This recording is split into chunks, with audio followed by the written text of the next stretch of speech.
U of R was actually my dream school ever since I was in 8th grade. The Rochester curriculum is obviously a huge plus. I also fell in love with the campus once I stepped foot onto it.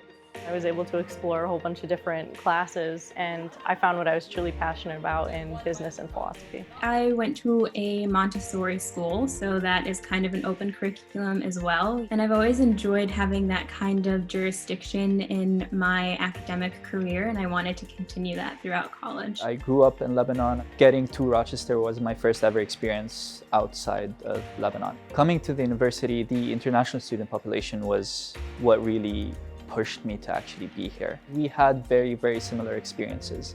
We grew up wanting to be better for our countries, for our families, and it really made Rochester an easier place to call home. I do think I was the first undergraduate to come directly from Cuba to the U of R. Applying from Cuba had a few challenges. I didn't have reliable internet access. I didn't have credit cards to apply.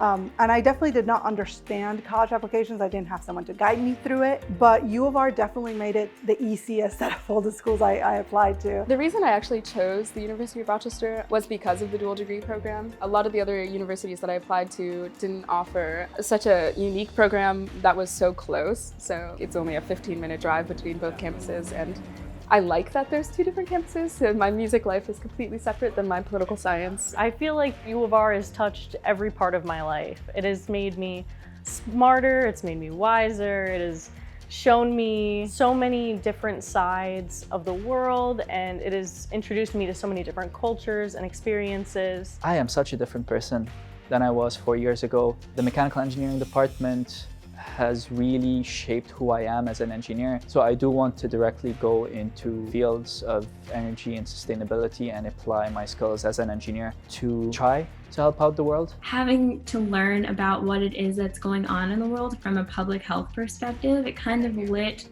that fire in me to make me want to make a change. And so if in the end I can say that I made a difference in the health impact and social determinants of health for minority communities, I will be fully satisfied with myself. I think the University of Rochester has prepared me for the future. I am applying to medical school. I would like to become a doctor and serve minority populations in the United States. I met so many people here, so the diversity of the students, I definitely think that's going to help me 10, 20 years down the line on treating patients that are different than me. If I do go to law school, I'll work on equity and inclusivity in copyright law as well, so everyone should have the ability to create and share their music. Whenever I'm in a tough spot, I know that I have friends here that I've made over the past 4 years that will always be there for me, even past graduation. So if anything, that's one of the biggest things that I'm just thankful for is the community around me.